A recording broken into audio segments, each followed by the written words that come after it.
Porque ordenar tus finanzas no puede esperar. Conoce EFI, el programa de empoderamiento financiero de Caja Los Andes. Comienza a ordenarte, aprender cómo ahorrar, saber cómo protegerte de imprevistos y la mejor forma de concretar todos tus proyectos a través de una plataforma que te enseñará y entregará muchas herramientas para que tomes informado las decisiones relacionadas a tu dinero.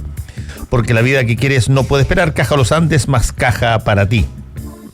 Caetano Veloso está de regreso en Chile el jueves 26 de septiembre. El emblemático músico brasileño y uno de los líderes del movimiento tropicalismo vuelve a Chile para repasar grandes éxitos junto a sus hijos.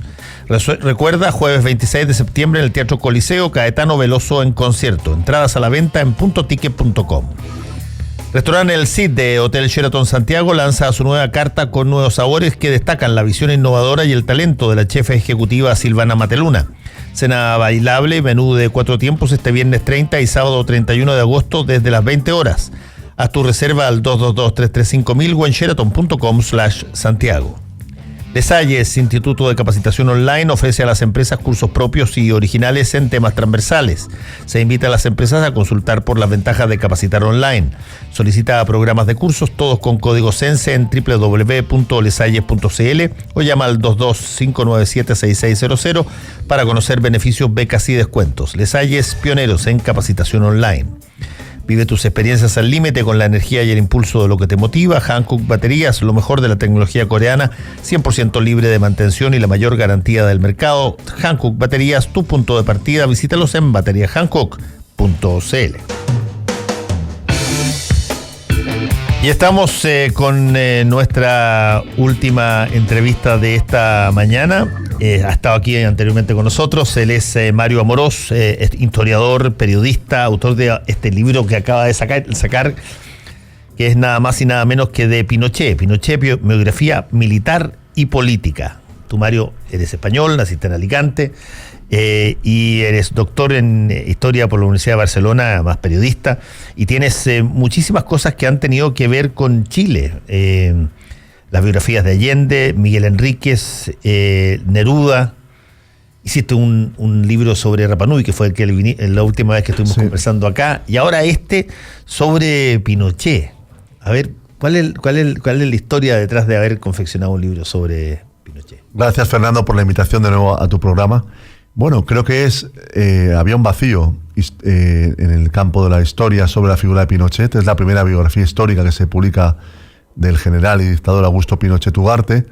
Ha sido un trabajo muy duro, porque obviamente uno se enfrenta a un personaje importante en la historia de este país y en la historia del mundo en el siglo XX, y hay una gran cantidad de publicaciones escritas y de archivos en los que uno puede investigar. La escritura del libro me llevó prácticamente un año, casi sin descanso. Han salido 832 páginas y el libro obviamente recorre toda la vida de Pinochet con aspectos desconocidos, fijando muchas cosas de su etapa militar, volviendo a analizar el periodo de la dictadura y la historia del dictador a partir de una gran cantidad de documentación, sus discursos, noticias de prensa, entrevistas, archivos como el del cardenal Silva Enríquez, el archivo privado del cardenal, que es la primera vez que se consulta, el archivo del presidente Frei. Y bueno, ha dado resultados este libro, que se lanza mañana a las 7 de la tarde en el Teatro Ictus, en calle Merced 349. Mira, sí, a veces lo conversamos, creo que no me acuerdo si fue a través de algún libro anterior. Cuando las biografías tratan sobre personas que han estado tanto tiempo expuestas, son tan conocidas, escritos de ellos una y otra vez en términos periodísticos, etcétera, y tú tienes que escudriñar en los orígenes, en las causas, ¿cómo se separa, la mitología que se ha creado sobre las personas de lo que es la verdad, digamos? Claro, con el trabajo del historiador. Por ejemplo, en varios libros se cita que Pinochet perteneció a la masonería, pero nunca nadie ha logrado explicar por qué se incorpora a la masonería, cuál fue su actividad como masón y cuándo dejó de pertenecer a la masonería. He podido acceder por primera vez a la documentación de la Gran Logia de Chile, y ahí uno encuentra que Pinochet ingresa en la Logia Victoria de San Bernardo en abril del año 41, de la mano de su jefe militar de entonces, el director de la Escuela de Infantería de San Bernardo, coronel Guillermo Barrios Tirado, que llegó a ser ministro de Defensa y comandante en jefe. En abril del 41 permanece en esa logia hasta octubre del 42, cuando es excluido por falta de pago de las cuotas e inasistencia. Esa etapa en la masonería es interesante porque en esos documentos inéditos hasta ahora uno puede percibir la personalidad de Pinochet cuando era subteniente. Hay un debate muy interesante que plantea un miembro de la logia en torno a su visión del mundo desde el anarquismo.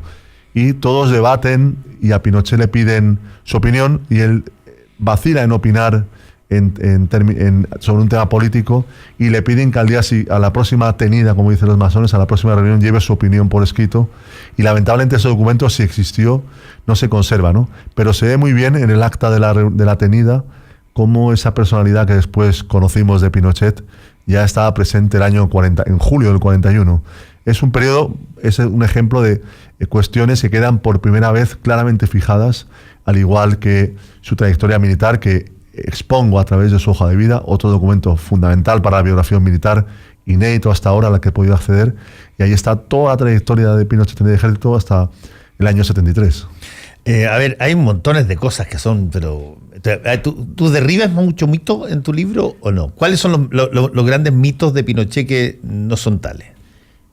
Bueno, yo diría que el gran mito que espero derrumbar es que para un sector de este país que todavía no condena la dictadura, pues expongo claramente que Pinochet fue un dictador cruel y despiadado que encabezó un golpe de Estado contra un gobierno democrático. Una parte de la derecha, el año pasado el presidente Sebastián Piñera, en su discurso con motivo del 11 de septiembre y con motivo de los 30 años del plebiscito, dijo que la izquierda chilena en el año 73 no valoraba ni respetaba la democracia. Yo no comparto ese punto de vista y expongo cómo en el libro el golpe de Estado es el resultado, primero, de la preparación del golpe por parte de las fuerzas de oposición, que con su oposición frontal llevan al país a una situación política y económica muy difícil, y es en ese contexto cuando dimite Prats y el presidente Allende nombra a Pinochet jefe del ejército. Pinochet finalmente se incorporará a ese golpe de Estado, lo encabezará y dará paso a una dictadura atroz.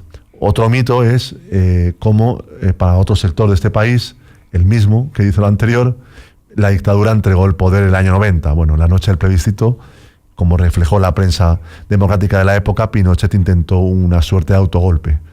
Pedía facultades especiales, pero los propios miembros de la Junta Militar, Merino y Matei, principalmente, se opusieron. Y finalmente el régimen tuvo que reconocer la derrota y la apertura del proceso de transición. También recojo, por ejemplo, el periodo de la detención en Londres se examina por primera vez a partir de los papeles del archivo del Ministerio de Relaciones Exteriores de Chile. Ahí se ve muy bien cómo fueron aquellas semanas primeras de Pinochet en Londres y cómo el gobierno de Chile, doy mucho más detalles de los que se conocían, operó para intentar salvarlo desde el principio. Bueno, en esa época de Ricardo Lago. De Frei. De Frei, perdón, Frei primero. Sí, la otra cosa que te iba a preguntar, hay un montón de cosas que son interesantes respecto de lo de Pinochet en Londres. Una es que, ¿por qué va a Londres? O sea, él tenía, qué sé yo, un padecimiento que probablemente, no sé, alguien le debe haber recomendado. Mira, aquí en Chile no nadie te lo puede hacer, y conozco. Pero de repente, para serte franco, y quizás esto puede ser propio de la deformación periodística conspiratorial que uno tiene, suena tan como calzado, como que alguien lo indujo a que cayera en una trampa, digamos. Pinochet era una persona muy desconfiada. Siempre pensó, por ejemplo, que cuando el famoso y abortado viaje a Filipinas, su primer pensamiento fue que había habido un golpe de Estado dentro Chile. Del régimen en Santiago. Sí. Y eso lo contó nada más y nada menos que Sergio de Castro. Cuando el intento de tiranicidio del Cajón del Maipo en el 86, él pensó que había sido una acción desde dentro del régimen también. Bueno, era una persona muy desconfiada y la primera vez que se confió en su vida, sabiendo que había una querella en la Audiencia Nacional de España, fue cuando decide, después del 11 de septiembre del 98 en Chile, cuando se deroga el feriado del 11 de septiembre, viaja a Europa de paseo. Y viaja sin sus familiares, viaja con un pequeño grupo de acompañantes a Londres, el país que él admiraba, el país ideal para vivir, le dijo aquel año al periodista norteamericano John Lee Anderson, y allá pasea, compra libros, visita el Museo de Cera, sufre una dolencia, le operan de la columna, creo recordar, y está recuperándose en la London Clinic cuando Amnistía Internacional en Londres y los abogados de España se enteran que está en Londres de paseo y se pone en marcha la maquinaria judicial en España para que el juez Baltasar Garzón dicte la histórica orden de detención. Mira, yo me recuerdo como si fuera hoy día todo ese fenómeno y me acuerdo que se discutió en un momento dado, yo lo discutí con algunas personas también. Ay, pero esto calza tan calzado que parece que no pudiera ser casual. Es decir, como esto de que de repente Baltasar Garzón se entera de que está en Londres y que lo acoge Londres con Margaret Thatcher ahí en una casa. Y todo para eso, para generar la posibilidad de un juicio internacional. Fue histórico. Sí, pero ¿no adviertes tú? ¿Nunca se pensó que podía haber sido una trampa? ¿Le tendieron una trampa? Un error, porque a partir de su detención en Londres, otras personas chilenas que estaban procesadas en España no salieron del país, no podían salir por ese mismo temor. Él cayó, se confió, despreció la acción de la justicia española desde el punto de vista de la jurisdicción penal internacional, no creyó que eso... El gobierno chileno pensaba que tenía inmunidad por el pasaporte que le dieron, no tenía inmunidad, porque no cumplieron los trámites necesarios ante el gobierno británico. Y bueno, a veces en la historia, pequeños errores o casualidades desencadenan grandes procesos históricos, ¿no? Sí. Y el de Londres fue inolvidable. Ahora, hay ciertas cosas que siempre se ha señalado respecto de Pinochet, y que quizás sería bueno saberla. A ver, ¿qué tanto estaba él comprometido con el modelo económico desde el principio? Ahí se dice, el mito dice que en realidad él, como en general era de alguna manera la tradición en materia de los militares, eran mucho más estatistas que, qué sé yo, esto de mirar al mercado como algo. Y los convence este grupo de personas encabezados por Sergio de Castro, y que es mucho más preponderante la opinión de la Armada para apoyar eso que la del Ejército, donde de hecho en el Ejército me tocó entrevistar a algunos en esa época, había muchos generales que tenían incluso cargos en el gobierno que eran bastante desdeñosos del sistema de los Chicago Boys. Así, ¿cuánto se convence Pinochet de que esa es la solución? La dictadura, cuando se instala el 11 de septiembre, no tenía ni un programa político ni un programa económico para Chile. Durante el gobierno de la Unidad Popular, la Armada había encargado a esos economistas que participaron en la campaña de Alessandria en los años 70 el famoso programa económico del ladrillo. Ese programa del ladrillo lo tenían los 4 miembros de la Junta Militar el 12 de septiembre del año 73. Se discute en una de las primeras reuniones secretas de la Junta Militar. Algunos Chicago Boys se incorporan como asesores al nuevo gobierno de la dictadura, pero es en abril del año 75 cuando, en un momento muy difícil, Roberto Kelly, ministro del Plan, alerta a Pinochet de que la política económica del propio régimen es un desastre. Lo ha contado el propio Kelly en un libro de conversaciones. Están en Santiago Arnold Halberger y Milton Friedman, los grandes profesores de Chicago, de la economía neoliberal, que son los que han instruido a esos economistas chilenos de la Católica que se formaron allá desde el final de los 50, y Pinochet, la tarde del 6 de abril, viernes del año 75, cita a Kelly y a otros economistas en el Palacio Cerro Castillo, Viña del Mar, para el domingo, 2 días después. Ese día en la mañana, domingo 6, a las 8 de la mañana llegan al Palacio de Cerro Castillo, Kelly, los economistas neoliberales, y llega también, y esto se olvida, Manuel Contreras y asesores económicos de la DINA. Manuel Contreras y asesores económicos de la DINA. En conjunto, la DINA, una organización terrorista, criminal, y los Chicago Boys presentan a Pinochet el plan llamado Recuperación Económica, que será el que el ministro Caguas presenta al país 2 semanas después. Es Pinochet personalmente el que apoya la implementación del plan del tratamiento del shock neoliberal. Sergio de Castro, en el libro también, aunque hay una visión crítica de Pinochet clara, recoge opiniones de los partidarios del dictador. Sergio de Castro ha elogiado muchas veces a Pinochet. Yo recojo una cita suya donde dice que Pinochet fue clave para ese programa de shock que tuvo consecuencias terribles para las grandes mayorías del país, como también recojo en la biografía. El impacto fue atroz. La dictadura lo sabía que iba a tener un impacto atroz. Los Chicago Boys lo sabían que iba a tener un impacto terrible en las clases populares. Recordemos los comedores populares de la Vicaría de la Solidaridad, las ollas comunes, el hambre, la caída de los salarios, los programas de empleo mínimos de la dictadura. Bueno, ese programa llevó después también las privatizaciones que el régimen patrocinó y que han sido calificadas de un verdadero saqueo del Estado chileno, y es parte de lo que un sector del país ensalza como la obra del régimen militar, lo llaman. Sí, yo me recuerdo de que hay 2 episodios en que durante la dictadura se advierte que quizás el sistema que se está proponiendo no es lo que corresponde. Uno es el primero, ese que tú dices y que se salva con la forma como lo has descrito. Y el segundo es cuando se propone, mira tú, lo que está hoy día muy en discusión, que es el programa de pensiones, lo que propone José Piñera. Y ahí hay una exigencia explícita, según se dice, de las Fuerzas Armadas de quedar fuera de esto. No es que viniera diseñado con ellos fuera, sino que hay una exigencia de que las Fuerzas Armadas están fuera del sistema de capitalización individual. ¿Tú pudiste detectar algo de eso? Claro, planteo como el régimen, la dictadura, a partir del año 79, habla el plan de las famosas 7 modernizaciones, que lo llamaron, ¿no? Es decir, eso fue, a partir de ese momento, instalado el proyecto neoliberal en el año 75, la dictadura lo amplía a todos los sectores de la sociedad, la educación, las pensiones, la legislación laboral, el tema de la agricultura, y en el caso de las pensiones es muy significativo lo que señalan, ¿no? Si es tan bueno el modelo como pregonan, ¿por qué no se lo aplicaron a quienes lo implementaron, ¿no? A las Fuerzas Armadas, ¿no?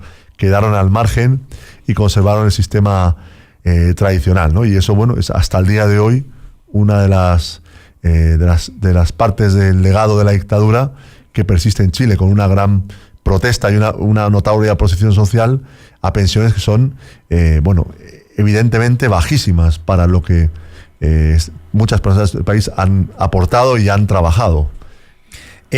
Estamos conversando con Mario Morós, él es autor de esta biografía sobre Augusto Pinochet Ugarte.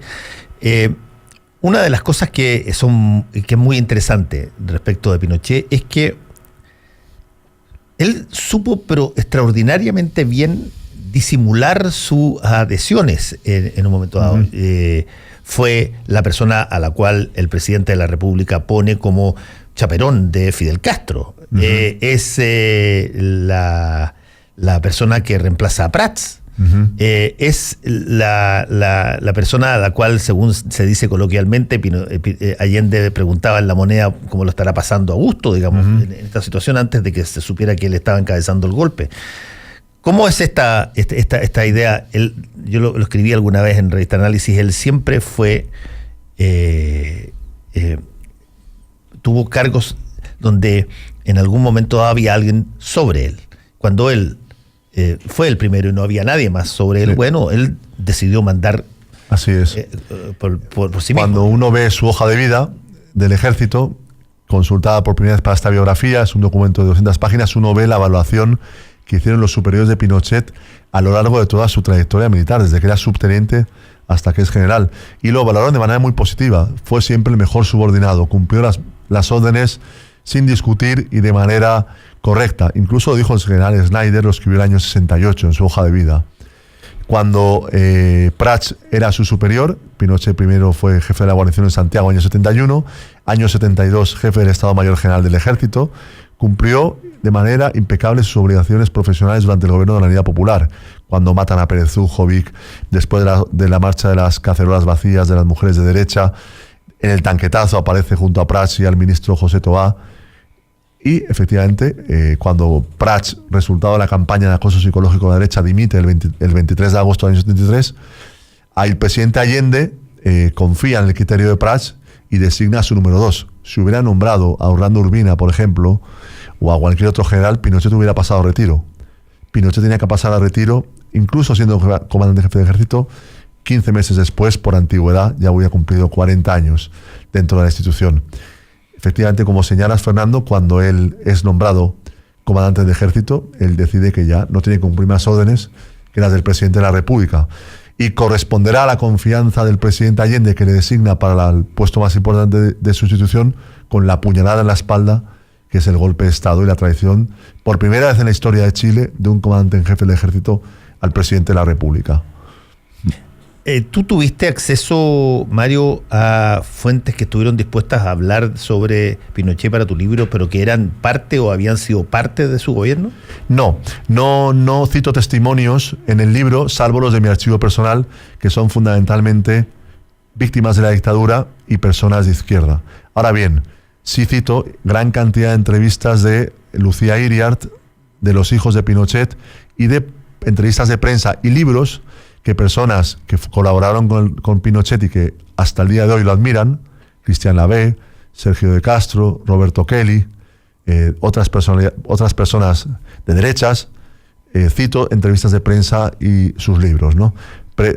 Cuando uno aborda un trabajo de estas dimensiones, tiene que priorizar sus esfuerzos, y yo prioricé buscar documentación de los archivos relevante, porque la parte de las opiniones sobre Pinochet a favor y en contra están en la prensa, están en libros. Y esa tarea de encontrar documentación respecto de Augusto Pinochet, a mí se me ocurre que debe ser bien difícil, o puede ser o bien difícil, o ¿queda algo nuevo que encontrar? Siempre quedan muchas cosas, Fernando. Es lo más bonito del trabajo de historiador.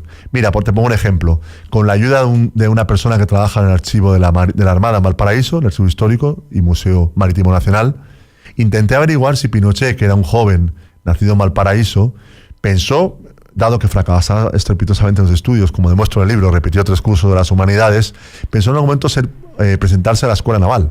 El tipo vivía en Valparaíso, veía los barcos, a lo mejor le fascinó. Esta persona, lo que me transmitió después de varias semanas de averiguaciones, fue que solo se conservan en la Escuela Naval en Valparaíso las postulaciones de quienes fueron admitidos. Es decir, que tal vez Pinochet postuló a la Escuela Naval, pero fue rechazado, no ingresó, como fue rechazado 2 veces para entrar en la Escuela Militar antes de que lo aceptaran en el año 33. O sea, siempre quedan archivos. Perdona, y discúlpame, ¿y cómo entra a la Escuela Militar? ¿Hay alguien que lo ayuda? No. Él se presentó 2 veces, se equivocó en varias entrevistas de prensa al decir el año en que fue rechazado, incluso mintió, porque dijo el año 31 me rechazaron por edad, y ese fue el año que entró el general Prats. Entra el año 33, finalmente entra, supera las pruebas, pero curiosamente, si uno mira los reglamentos de la Escuela Militar de aquella época, si Pinochet hubiera postulado a la Escuela Militar unos años después, hubiera sido rechazado, porque él ingresó a la Escuela Militar para repetir el 4º curso de las humanidades que había reprobado en el Colegio de los Sagrados Corazones de Valparaíso. Entonces, y además entró con 18 años, en la última oportunidad que tenía por edad para ingresar en la Escuela Militar. O sea, era su última oportunidad para ser oficial de ejército. Logró entrar. El libro ya está disponible en todas las librerías. Es el libro Pinochet, así se llama, Biografía Militar y Política, de Mario Amorós. Mario, una vez más, gracias por haber estado aquí. Gracias, Fernando. El libro lo lanzamos mañana a las 7 de la tarde en el Teatro Ictus, en calle Merced. Muy bien, que te vaya muy bien. Muchas gracias. Volvemos mañana, que les vaya bien. Batería Hankook, tu punto de partida. Detalles desde 1985, transfiriendo capacitación a distancia. ADT, confía la seguridad de tu hogar a los expertos. Inscríbete y ahorra con Ir por Más de Caja Los Andes. Presentaron Combinación Clave. Fueron 3 horas de información, realidad y debate junto a Fernando Paulsen y nuestros panelistas e invitados. Volvemos mañana con los temas que nos importan para seguir debatiendo y conversando. Combinación Clave. La clave me escucha.